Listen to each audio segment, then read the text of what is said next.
بسم الله الرحمن الرحيم الحمد لله كفى وعفى وصفى ودحى والصلاة والسلام على سيدنا محمد المصطفى وعلى آله المجتبى وأصحابه المرتضى إلى يوم القضاء أما بعد.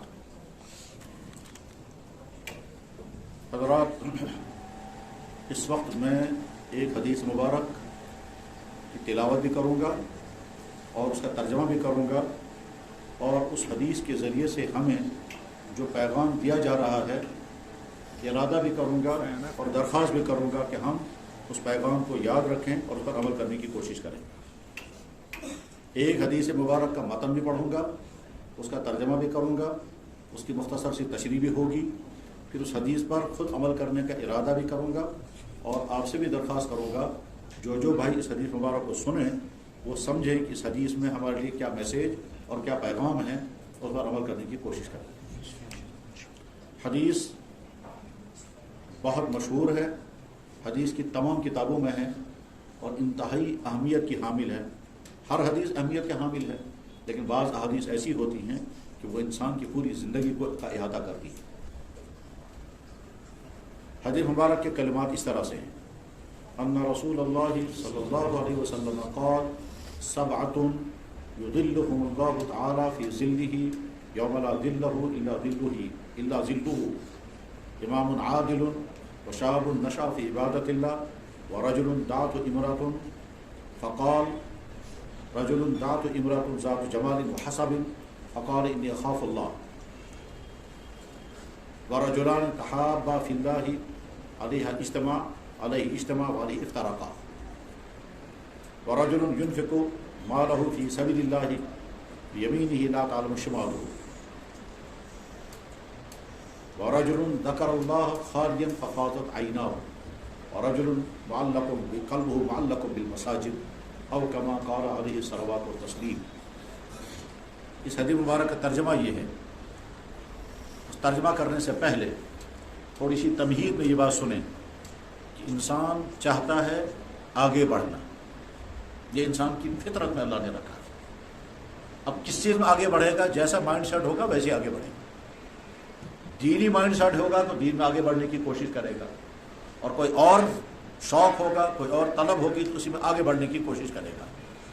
کھیل والا چاہتا ہے میں بہت آگے جاؤں، پیسے والا چاہتا ہے میں بہت آگے جاؤں، پڑھنے والا ڈگریوں والا چاہتا ہے کہ میں بہت آگے جاؤں. یہ آگے جانے کا جذبہ یہاں تک ہے کہ آدمی سوچتا ہے کہ میں ٹاپ کر جاؤں، پھر سوچتا ہے کہ اگر اس فیلڈ میں کہیں کوئی میڈل ملنے والا تو وہ میڈل مجھے مل جائے. کہ دنیا میں ہزاروں قسم کے میڈل دیے جاتے ہیں، شیلڈ دیے جاتے ہیں اور ٹرافیاں دی جاتی ہیں، اور پھر کہتے ہیں فخر کے ساتھ یہ گولڈ میڈلسٹ ہیں، اور فخر کے ساتھ کہتے ہیں کہ اس نے فلاں میدان میں ٹاپ کیا ہے اور وہ جو ہے وہ ٹاپر ہے. غرض یہ کہ انسان کے مزاج میں اللہ نے رکھا ہے آگے بڑھنا. اس آگے بڑھنے کے بعد جب اس کو انعام ملتا ہے تو اور خوش ہوتا ہے کہ دیکھو میں نے آگے بڑھ کر کے انعام حاصل کر لیا. جیسے دنیا میں یہ ہوتا ہے، بس اسی کو ذہن میں رکھ کر کے دیکھیں قیامت کے دن آگے بڑھنے کے معنی کیا ہے کہ ہم ٹاپر بن جائیں، ہم VIP بن جائیں، بہت اونچا مقام ہمیں مل جائے. چنانچہ احادیث میں قسم قسم کے لوگوں کے حالات بیان کیے گئے. مثلا اللہ کے نبی علیہ السلام نے فرمایا 70,000 ایسے افراد ہوں گے کہ ان کا حساب ہی نہیں ہوگا، وہ بغیر حساب کتاب کی جنت میں جائیں گے. وہ بہت بڑے ٹاپر ہیں وہ کہ 70,000 انسان بغیر حساب کتاب کے جنت میں جائیں گے. ان کی فائل ہی نہیں کھولی جائے گی، فائل کھولے بغیر ہی ان کے لیے وہ فیصلہ ہوگا. اور اسی طرح سے ایک ہی حدیث بھی ہے. فرمایا جناب رسول اکرم صلی اللہ علیہ وسلم نے 7 آدمی قیامت کے دن عرش کے میرے سائے کے نیچے ہوں گے جبکہ میرے علاوہ کوئی سایہ ہوگا ہی نہیں. اور ایک حدیث میں ہے 7 آدمی قیامت کے دن عرش کے سائے کے نہیں ہوں گے جب عرش کے سائے کے علاوہ کوئی اور سایہ ہوگا ہی نہیں. قیامت جب قائم ہو جائے گی تو قائم ہونے کے بعد کیا ہوگا؟ پہاڑ ختم ہو جائیں گے، درخت ختم ہو جائیں گے، دھوپ سورج نیچے آ جائے گا، زمین چٹیل میدان بن جائے گی، نہ کہیں پانی ہوگا، نہ کہیں کھانا ہوگا، نہ بیٹھنے کی جگہ ہوگی، نہ سایہ ہوگا، نہ بدن پر کپڑے ہوں گے. یہ سب کچھ نہیں ہوگا، اور انسان اپنی قبر سے اٹھے گا اور وہاں کے لیے چلنا سٹارٹ کرے گا جہاں حساب ہوگا، میدان محشر جہاں ہوگا، اور وہ وہاں ہوگا جہاں آج ملک شام. اب دنیا میں انسان جہاں بھی ہے وہاں سے چلنا سٹارٹ کرے گا، چلتا رہے گا، رکے گا کہیں نہیں، رک بھی نہیں سکتا، بیٹھ بھی نہیں سکتا، کپڑا بھی نہیں ملے گا، کھانا بھی نہیں ملے گا، سایہ بھی نہیں ملے گا، جوتا بھی پاؤں میں نہیں ہے، اوپر سے دھوپ ہے، نیچے سے زمین ہے. چلتے رہنا ہے، چاہے 10 سال لگ جائے، 20 سال لگ جائے، 100 سال لگ جائے، چلتے رہنا اور پہنچنا ہے اس میدان میں۔ اس میدان میں پہنچنے کے بعد پھر اب موت بھی آنے والی نہیں ہے، کھانا بھی ملنے والا نہیں ہے، پانی بھی ملنے والا نہیں ہے، سایہ بھی کہیں نہیں ہے، بیٹھنے کی جگہ بھی نہیں ہے، پاؤں میں بھی کوئی جوتا نہیں ہے۔ اس صورتحال میں چاہے گا موت ہی آ جائے لیکن وہ بھی نہیں ہے، طے ہے اور یہی ہونا ہے۔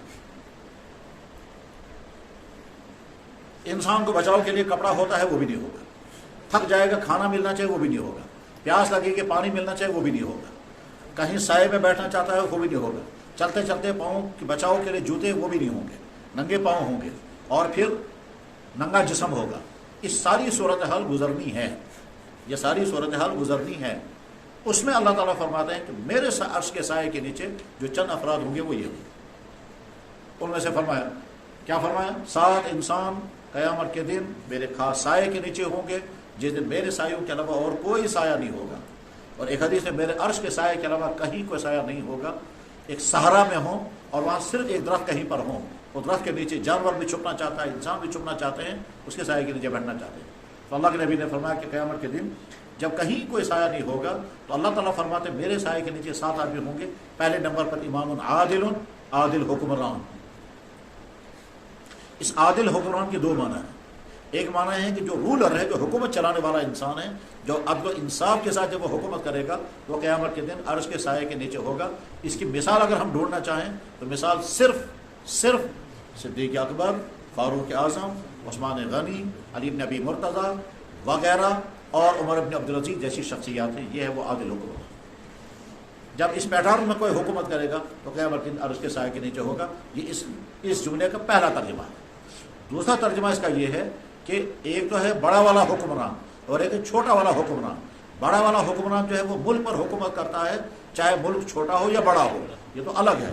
ایک ہے چھوٹا والا حکمران، یہ چھوٹا والا حکمران ہر انسان ہے۔ بڑا والا حکمران تو اپنے ملک پر حکومت کرے گا، چاہے ملک چھوٹا سا ہو یا بڑا سا ہو، جیسے رقبے کے اعتبار سے بڑا ہو، پاپولیشن کے اعتبار سے بڑا ہو، جو بھی ہو وہ تو الگ ہے۔ لیکن ایک ہے چھوٹا والا حکمران۔ چھوٹا والا حکمران ہر ایک انسان ہے، ہر انسان چھوٹا والا حکمران ہے۔ تو حکومت اس کی کہاں ہے؟ جواب اپنی باڈی پر، اپنی باڈی پر ہر ایک کی حکومت چل رہی ہے۔ اس باڈی میں کیا ہے کہ اس باڈی میں سب کچھ ہے۔ اس میں ایک صوبہ ہے، صوبہ مرئیات، جس کا کام ہے صرف دیکھنا۔ اس کا ایک صوبہ ہے، صوبہ تمشیات، چلنا ہے، یہ زندگی بھر چلتا رہے گا۔ یعنی اس باڈی کے اندر کچھ الگ الگ چھوٹے چھوٹے اسٹیٹ ہیں، ان اسٹیٹوں سے مل کر کے یہ کنٹری بنی ہے، یہ چھوٹی سی کنٹری۔ ان اسٹیٹوں میں ایک اسٹیٹ ہے آنکھیں، کان، دماغ، پاؤں، ہاتھ، پیٹ۔ پیٹ ایک اسٹیٹ ہے جس کو زندگی بھر بھرنا ہے اور نکالنا ہے، بھرنا ہے اور نکالنا ہے۔ یہ آنکھیں ایک اسٹیٹ ہے جن میں زندگی بھر دیکھنا ہے، آنکھیں بند کر دی ہیں، جب تک جاگیں گے دیکھتے رہیں گے، سوئیں گے تو آنکھیں بند ہو جائیں گی۔ تو ساری زندگی یہ آنکھیں استعمال ہونی ہے دیکھنے کے لیے۔ کانوں کا کام سننا ہے، ساری زندگی سننا ہے۔ کیا کیا سننا ہے؟ جو آپ سنائیں گے اسے۔ دماغ کا کام ہے یاد رکھنا، سوچنا، ساری زندگی سوچنا ہے کیا کیا جو آپ سوچوائیں گے۔ پاؤں کا کام ہے ساری زندگی چلنا، یہ وہاں کے لیے چلیں گے جہاں آپ اس کو چلائیں گے، ٹھیک ہے۔ اسی طرح سے انسان کے اندر غصہ رکھا ہے، یہ غصہ زندگی بھر استعمال ہوگا۔ کہاں استعمال ہوگا؟ یہ ہمارے ہاتھ میں ہے۔ انسان کے اندر ڈیفنس کا پاور ہے، یہ ڈیفنس کا پاور کہاں استعمال ہوگا؟ اسی طرح سے انسان کے اندر آفنس کا پاور ہے، کچھ کرنے کا۔ یہ کیا کیا کریں گے یہ ہمارے ہاتھ میں ہے۔ اسی طرح سے انسانوں کے اندر چاہے وہ مرد ہوں یا عورتیں ہوں، ان کے اندر جنسیات ہیں، سیکچول پاور ہے۔ ایک سیکچول پاور انسان کے اندر ہے، یہ اللہ نے پیدا کیا ہے اور اس کو استعمال کرنا ہے۔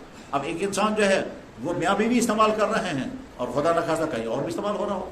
تو غرض یہ کہ یہ جو باڈی ہے، اس باڈی میں الگ الگ کنٹری ہے، اس بار باڈی میں الگ الگ اسٹیٹ ہے۔ یہ ملک ہے، اس ملک کے چھوٹے چھوٹے صوبے ہیں، کوئی چھوٹا ہے کوئی بڑا ہے، اور ساری زندگی یہ صوبے استعمال ہونے ہیں اور یہ ساری زندگی استعمال ہونے اور استعمال کرنے والا میں ہوں۔ تو میں اپنی اس باڈی کا رولر، میں اس اپنی باڈی کا حکمران۔ اب اگر میں نے اس باڈی کا صحیح استعمال کیا تو میں امام عادل ہوں، اور اگر میں نے اس باڈی کا غلط استعمال کیا تو میں امام جائر ہوں، میں ظالم حکمران ہوں۔ میں نے اس جسم کا غلط استعمال کیا ہے، اگر میں نے اس جسم کا صحیح استعمال کیا تو میں امام عادل ہوں، قیامت کے عرش کے سائے کے نیچے ہوں گا۔ اور اگر میں امام جائر ہوں، میں نے اپنے جسم کا غلط استعمال کیا تو پھر میں اس کیٹیگری سے نکل گیا۔ پہلا نام امام عادل، اس کے 2 ترجمہ ہوئے۔ نمبر 2 شاب نشا فی عبادت اللہ، وہ جوان جس جوان نے جوانی میں سارے گناہوں سے اپنے آپ کو بچانے کی انتھک کوشش کی اور ساتھ میں اللہ کا حکم پورا کرنے کی انتھک کوشش کی. نماز فرض ہے ادا کرنے کی کوشش کرتا رہا, روزہ فرض ہے روزے ادا کیے, پیسہ تھا زکوٰۃ دیتا رہا. اسی طرح سے رویہ اپنا صحیح رکھا, ماں باپ کے ساتھ, دوستوں کے ساتھ, بھائیوں کے ساتھ. شادی ہونے سے پہلے بیوی نہیں ہوگی, شادی ہو گئی اس کے بعد بھی بیوی کے ساتھ رویہ. تو جوانی کا زمانہ 40 سال تک ہوتا ہے. یہ زمانہ اس نے ایسا گزارا کہ فرض ادا کرتا رہا, حرام سے بچتا رہا. فرض ادا کرنے میں کہیں کوتاہی ہو گئی تو توبہ کی اور فرض پڑھ لیا, اور حرام سے بچتے ہوئے کہیں کوتاہی ہو رہی تھی, حرام سے بچتے ہوئے کہیں بچ نہیں پایا تو افسوس ہو گیا اور فوراً توبہ کر لی. اس طرح سے جس نے جوانی گزاری ہوگی یہ شخص بھی عرش کے سائے کے نیچے. نمبر 3 پر وہ مرد جس کو کسی خوبصورت عورت نے جو اونچے خاندان کی تھی, کسی خوبصورت خاندانی عورت نے گناہ کی دعوت دی اور رکاوٹ کوئی نہیں تھی وہاں گناہ کے کرنے کی. اس نے کہا میں اللہ سے ڈرتا ہوں, میں یہ گناہ نہیں کر سکتا. ظاہر اس کو اپنے آپ سے جنگ کرنی پڑے گی, اور یہ امتحان کوئی آسان امتحان نہیں, بڑا مشکل امتحان ہوگا جس کو پیش آ جائے. اور اگر اللہ نے اس امتحان میں یہ امتحان ڈالا ہی نہیں, کبھی ایسا مرحلہ کبھی آیا ہی نہیں, ایسی صورتحال ہی کبھی پیش نہیں آئی کہ ہم ایک ایسی مصیبت میں پھنس جائیں کہ جس میں اکیلا پن بھی ہو اور کوئی خوبصورت خاتون ہو اور وہیں سے آفر کرے اور ہمیں رکاوٹ کوئی نہ ہو, اس امتحان میں اپنے آپ کو بچا پائیں. اسے وہ امتحان آیا ہی نہیں تو شکر پڑیں, اور اگر آ جائے تو بچ پائیں گے یا نہیں بچ پائیں گے. یہ ہر آدمی اپنے آپ کو میٹر لگا کر کے دیکھے کہ بچ پائے گا یا نہیں.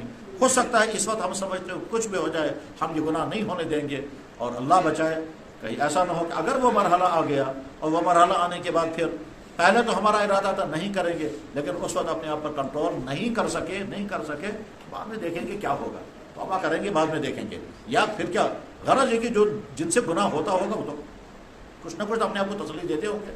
ایسے مرحلے پر, ایسے کٹھن امتحان میں جو اپنے آپ کو بچانے میں کامیاب ہو جائے وہ آدمی بھی قیامت کے دن VIP یعنی اللہ کے خاص سائے میں ہوگا. وہ 3 آدمی. نمبر 4 وہ آدمی کہ جو اللہ کے راستے میں مال خرچ کرے اور اس طرح سے خرچ کرے کہ دائیں ہاتھ سے دیا بائیں ہاتھ کو پتہ نہ چلا, بائیں ہاتھ سے دیا دائیں ہاتھ کو پتہ نہ چلا, یعنی کسی کو خبر نہیں ہونے دی. حتیٰ کہ 2 آدمی ساتھ چل رہے تھے, سامنے سے کوئی غریب آیا اور چپکے سے اسے دیا, اس کو بھی پتہ نہیں چلنے دیا. جتنا اس کو خفیہ کر سکتے ہیں اتنا خفیہ کرے. تو یہ آدمی, اور اس کے زندگی کا روٹین ہو کہ پتہ ہی نہیں چل رہا ہے کون دے رہا ہے, یہاں تک کہ اپنی کمزور مالی اعتبار سے کمزور بہن کو یہ مدد دے رہا ہے لیکن اس کو بھی پتہ نہیں چلتا یہ کون لا کر دیتا ہے. اپنے کمزور بھائی کو مدد کر رہا ہے لیکن بھائی کو بھی پتہ نہیں چل رہا یہ کون مجھے دے رہا ہے. اپنے پڑوسی کو یہ مالی مدد کر رہا ہے لیکن پڑوسی کو بھی پتہ نہیں چل رہا یہ کون کر رہا ہے. اور شکل اس نے ترتیب اس نے ایسی بنائی ہے, ترتیب ایسی بنائی ہے کہ پڑوسی کو بھی پتہ نہیں ہے, بھائی کو پتہ نہیں ہے, استاد کو پتہ نہیں ہے, شاگرد کو پتہ نہیں یہ میری مدد کون کر رہا ہے. غرض یہ کہ اپنے گھر کے نوکر کو پتہ نہیں یہ ہماری مدد مجھے کس نے کی. نوکر تنخواہ لے رہا ہے, اس کے علاوہ اسے کچھ چیز دی جا رہی ہے لیکن اسے پتہ ہی نہیں ہے یہ کون دے رہا ہے. اتنا خفیہ کر دیا جائے, اور جب انسان ارادہ کرے گا تو راستہ نکل جائے گا کہ کس طرح سے میں تو ایک دفعہ صاحب نے مجھے کہا کہ جی وہ کسی آدمی نے زکوٰۃ کا پیسہ دیا ہے تو میں نے سوچا کہ میں آپ کے حوالے کر دوں گا, جہاں آپ کو مناسب لگے گا, جہاں آپ کو ضرورت مند محسوس ہوگی وہاں بھی زکوٰۃ کا پیسہ خرچ کریں. دے رہا ہے وہ خود کہتا ہے کسی آدمی نے دیا. وہ یہ سوچتا ہے کہ شاید اس کو زکوٰۃ کی ضرورت ہوگی تو اپنی ذات میں خرچ کرے گا, مگر وہ کہنا نہیں چاہتا. یہ کہنا کہ جہاں آپ کو مناسب لگے گا, جہاں آپ ضرورت محسوس کریں گے وہاں یہ زکوٰۃ کا پیسہ خرچ کر لیں, اور اگر آپ کو لگے گا کہ آپ کو اپنی ضرورت ہے تو وہاں بھی خرچ کر سکتے ہیں. اب اسے سارا اوپن کر دیا اس نے خود ہے اور مجھے اجازت دے رہا ہے. میں سمجھا کسی اور نے, پھر بعد میں ڈھونڈوں گا میں کسی غریب انسان کو جو بہت زیادہ مستحق ہوگا, لیکن اس نے بعد میں مجھے اندازہ ہوا یہ تو اپنی زکوٰۃ دے رہا تھا. خیر مجھے تو اپنی ذات پر خرچ نہیں کرنی تھی, لیکن بہرحال کہنے کا انداز یہ اس نے اختیار کیا تاکہ کل کو میں نہ سمجھوں کہ اس نے مجھے دی. غرض یہ کہ اس طرح سے مال خرچ کیا جائے کہ دائیں ہاتھ سے دیا بائیں ہاتھ کو پتہ نہ چلا. یہ بڑا مشکل امتحان ہے ان بھائیوں کے لیے جو کچھ کرتے ہیں اور ریاکاری کا شکار ہو جاتے ہیں. کرتے ہیں اور ریاکاری کا شکار ہو جاتے ہیں. نمازی, روزے دار, زکوٰۃ دینے والا, خیرات کرنے والا, غریبوں کی مدد کرنے والا. غرض ہے کہ یہی پریشانی. تو چوتھا انسان کو ہو گیا. 5واں انسان, یہ ایک انسان دوسرے سے محبت کرتا ہے, دوسرے سے تعلق ہے صرف اللہ کے لیے, اور اللہ کے لیے دوسرے سے تعلق ہے. یہ کون کرتا ہے؟ یہ بات میں کرے, اسے رہنے دیجیے. رجلان, 2 انسان آپس میں ان کی محبت ہے صرف اللہ کے لیے. کیوں ہے؟ یار بہت نیک ہے, بہت شریف ہے, بہت کیریکٹر لڑکا ہے, مجھے بڑا پیارا لگتا ہے, مجھے بڑی محبت ہے اس سے, یہ میرا دوست ہے, اور اسی میں پتہ چل گیا کہ اس نے کوئی غلطی کی، کوئی گناہ راستے میں پر چل پڑا، کہ بس آپ نے اس کے ساتھ تعلق کوئی نہیں. یعنی تعلق ہے تو دین کی وجہ سے، اور تعلق کٹ گیا تو دین کی وجہ سے.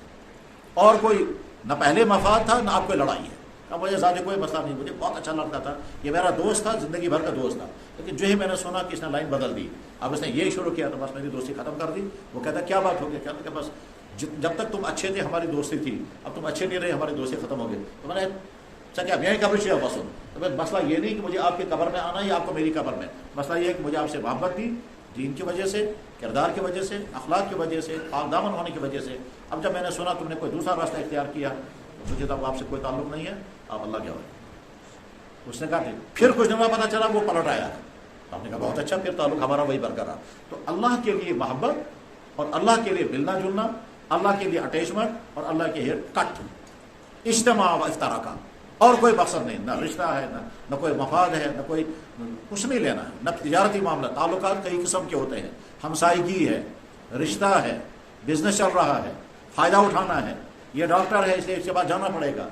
غرض ہے کہ کوئی اور دنیاوی مقصد نہیں، مقصد کچھ بھی نہیں ہے. محبت پھر بھی ہے، اللہ کے لیے محبت ہے. تو اللہ کے لیے محبت ہو اور اللہ کے لیے دشمنی پیدا ہو جائے. اللہ کے لیے محبت کی مثال ابھی سمجھاتا ہوں، آپ دیکھیے ایک دم محبت پیدا ہو جائے گی، آپ کے دل میں ایک دم محبت پیدا ہو جائے گی. ایک شخص، اس کا نام تھا پیارے لال،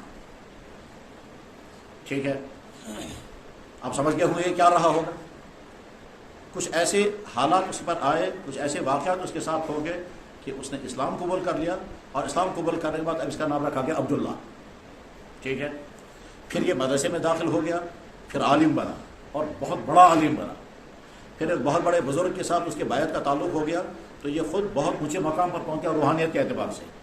تو عالم بھی بن گیا، روحانیت کے اعتبار سے بہت اونچے مقام پر پہنچ گئے. پھر اس نے بہت سارے علاقوں میں بہت سارے مدرسے قائم کیے، بے شمار لوگ اسے بیعت ہو گئے تو ان کا یہ مرشد بن گیا. پھر بہت سارے علاقوں میں تبلیغ کا کام اس شخص نے کیا، اور اخیر میں اس نے ہجرت کی، اور ہجرت کر کے مدینہ شریف چلا گیا. اور مدینہ شریف جا کر کے اس کے اولادیں سارے کے سارے عالم ہیں، سارے کے سارے حافظ ہیں، اور مدینہ شریف میں رہ رہے ہیں اور زندہ ہیں ابھی اس کے اولادیں. یہ جب مولانا، اب یہ پہلے تھا پیارے لال، اب ہے مولانا عبداللہ. اب یہ جو مولانا عبداللہ مدینہ شریف میں رہتے تھے، تو چونکہ پیسہ کہیں نہیں تھا، آمدنی کے ذرائع نہیں تھے، تو ایک جھونپڑی ایک جگہ پر بنائی. اس جھونپڑی کی ایک طرف اس نے ساگ اگایا، ساگ، اور ساگ اگا کر اس کے بعد پھر یہاں ہندوستان سے، پاکستان سے، ساؤتھ افریقہ سے اور عرب ممالک سے جب کوئی عالم آتا تھا تو ان کی دعوت کرتے تھے. اور دعوت کرنے کے بعد ایک تو وہ ساگ کھلاتے تھے، اور ساتھ میں بکری پالی تھی، بکری کا دودھ پلاتے تھے، اور افغانیوں کی روٹی لا کر کے، وہ روٹی یعنی کاندرو سے روٹی لائی، ساگزار سے ساگ اٹھایا، وہ ساگ تیار کیا اور اپنی بکری کا دودھ پلائی. ان کی دعوت ہوتی تھی، اور اتنا مزہ آتا تھا اس دعوت کے کھانے میں. اور دنیا بھر کے بڑے بڑے علماء اس جھونپڑی میں جاتے تھے، نیچے چٹائی پر بیٹھتے تھے، نہ کوئی فین، نہ کوئی اے سی، نہ کوئی ڈنلپ، کچھ نہیں، ایسی جگہ پر بیٹھ کر کے، یہاں تک کہ وہ مدینہ طیبہ میں سے آخری عمر گزاری. ٹھیک ہے، آخری عمر گزاری میں اتنی اچھی موت ہوئی، اتنی اس کے بشارتوں والی موت ہوئی کہ عقل حیران ہوگی. اور اس کے بیٹے اس وقت مدینہ طیبہ میں موجود ہیں، اور وہ مسجد نبوی میں قرآن پڑھاتے ہیں. تو آدمی کہاں سے نکلا اور کہاں پہنچا، کہاں سے نکلا اور کہاں پہنچا. ٹھیک ہے، اگر یہ زندہ ہوں اور یہاں کہیں پتہ چل جائے فلاں گھر میں ہے، ہم جائیں گے شوق سے ملاقات کرنے، جائیں گے شوق سے ملاقات کرنے. یہی اللہ کے لیے بات. ہمیں اسے کوئی نفع تو نہیں لینا ہے، کوئی مفاد تو نہیں لینا ہے. اس کے مقابلے میں فرض کیجئے ایک اچھے خاندان کا لڑکا، جو بہت اونچے خاندان کا، اس کے والد بہت نیک تھے، فرضی مثال نہیں، حقیقی مثال بتاتا ہوں لیکن نام نہیں لوں گا. بہت اونچے خاندان کا آدمی، اس کا بیٹا بہت اچھے خاندان، بہت نیک، بہت دیندار، سب کچھ ہے. اس کا جو تیسرا بیٹا ہے وہ مرتد ہو گیا. ٹھیک ہے، اور وہ مجھ سے ملنے کے لیے بھی آیا، اور وہ بحث بھی بہت کی، بہت لڑا، بہت بحث کی. اس کے بعد یہ جو بیٹا تیسرا والا ہے، اس کی نفرت دل میں آئے گی یا محبت آئے گی؟ اس نے تو ہمارا کوئی نقصان نہیں کیا، لیکن نفرت آ گئی. اس شخص کی محبت آ گئی، اس شخص کے لیے نفرت آ گئی. یہ محبت اور نفرت ایمان کی. رجلان، دو آدمی آپس میں محبت کرتے ہیں اللہ کے لیے، اور آپس میں ایک دوسرے سے نفرت اللہ کے لیے. آپ کا ایک دوست ہے، بہت پیارا، بہت اچھا دوست ہے، لیکن آپ کو لگا کہ آپ اس نے ڈرگ شروع کر دیا، یا وہ غلط تعلقات میں پھنس گیا، اور تعلقات میں بہت آگے تک چلا گیا. آپ کے دل میں اس کی نفرت آ گئی. اگر آ گئی تو اس کا تو آپ کے اندر ایمان ہے. اور اگر آپ کے دل میں اس کی نفرت نہیں آیا، آپ کہتے ہیں آپ کیا پرواہ ہے، کرتے ہیں آپ کیا کہتے ہیں، قسم چکالتی ہے. اس کا مطلب یہ ہے کہ آپ کی محبت جہاں ٹوٹ جانی چاہیے اس کی نفرت آپ کے دل میں آ جانی چاہیے. آپ کے دل میں نفرت ہے تو آپ کا ایمان ویسا نہیں ہے جیسا ہونا چاہیے. اس کے بعد اگلا سوال ہے، ایک تو ہے مجھے اس سے محبت ہے مگر جس غلطی میں یہ پھنس گیا اس سے مجھے بہت نفرت کی کوشش کروں گا اس غلطی سے نکالنے کی، یہ الگ مسئلہ ہے. تو چوتھے نمبر پر کون آ گیا؟ پہلے نمبر پر آیا امام عادل، یعنی عادل حکمران، ترجمہ میں نے 2 کیے. دوسرے نمبر پر آیا اچھا صالح جوان.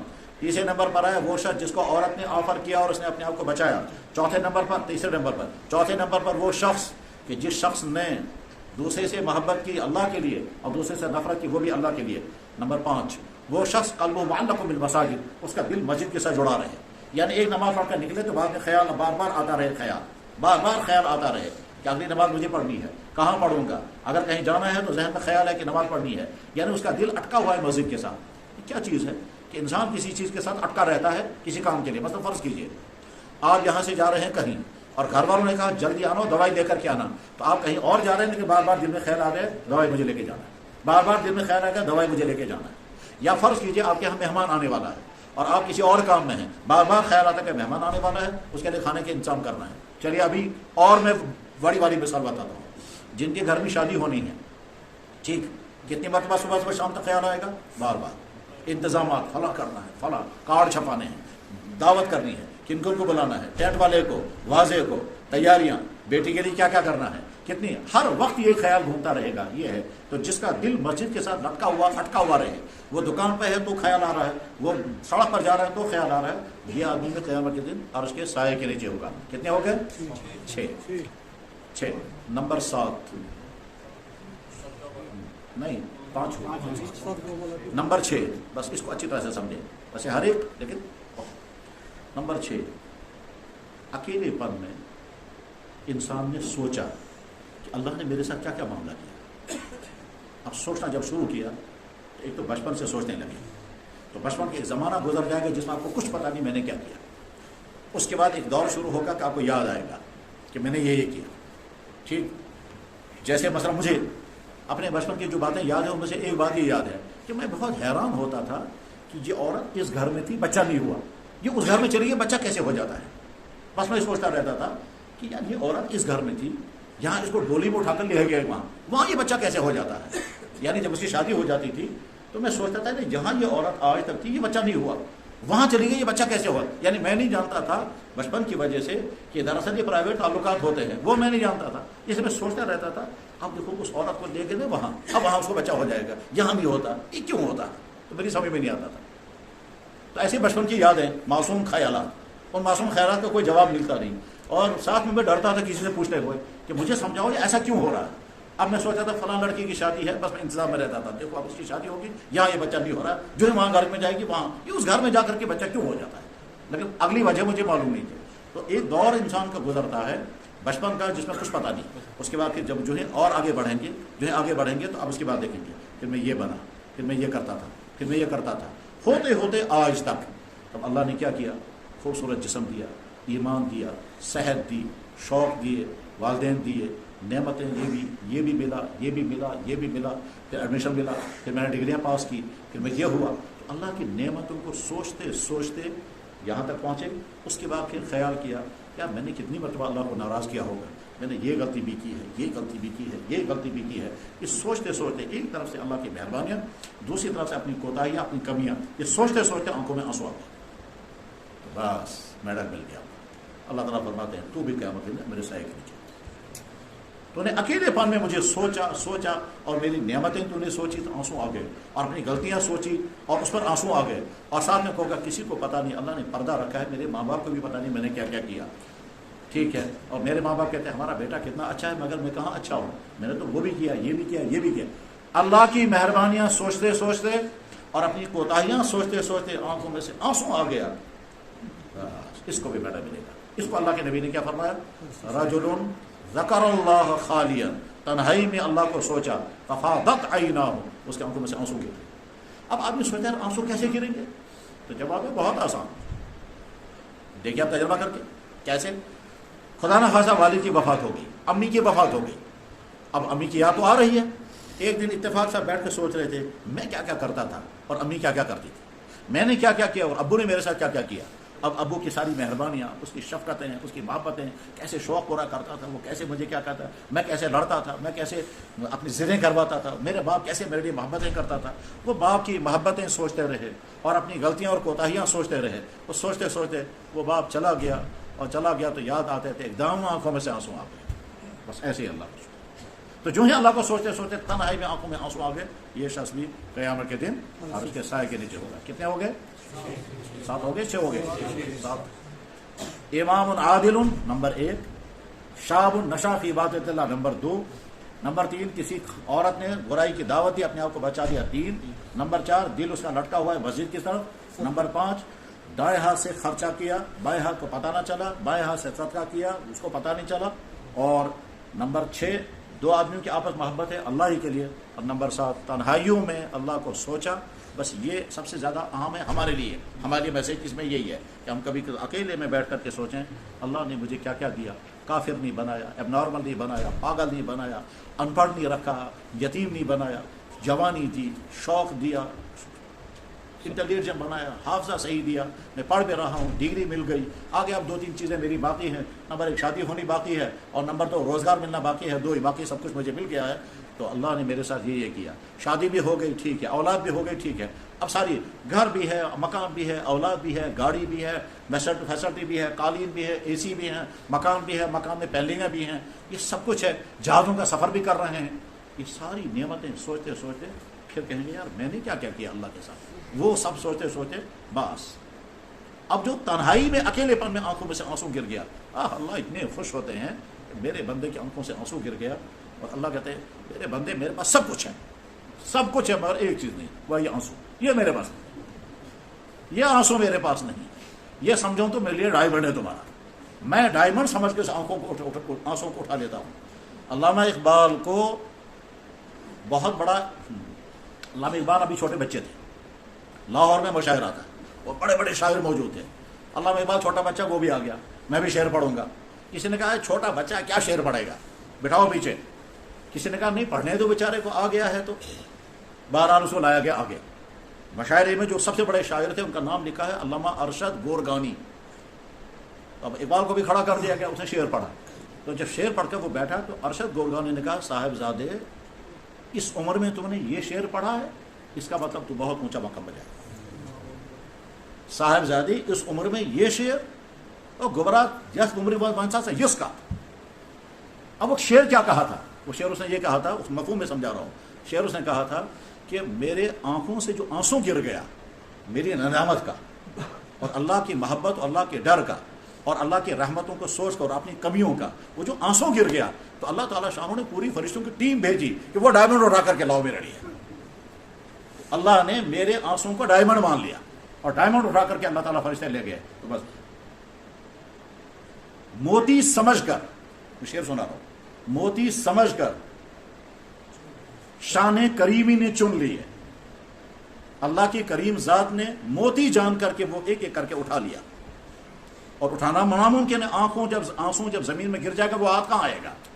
لیکن کہتے ہیں اللہ نے، اس اللہ کی شان کریمی نے میرے نکلے ہوئے آنسوؤں کو موتی سمجھ کر چن لیے، کیونکہ ندامت کے ساتھ آنسو نکلے تھے. موتی سمجھ کر شان کریمی نے چن لیے. قطرے جو تھے میرے عرق انفعال کے، عرق مطلب عرق، مجھے جب شرمندگی طاری ہو گئی اللہ کے سامنے، جب مجھے شرمندگی آئی کہ اللہ کی رحمتیں کتنی، میرے گناہ کتنے، میں کیسے اللہ کے سامنے جاؤں گا. اس شرمندگی کی وجہ سے بدن میں پسینہ آ گیا اور آنکھوں میں سے آنسو گر گئے. یہ جو پسینے اور آنکھوں کے قطرے گر گئے، اللہ نے فرمایا یہ تو موتی ہیں، زمین میں جذب ہو گئے، پھر بھی اللہ نے اٹھا لیا.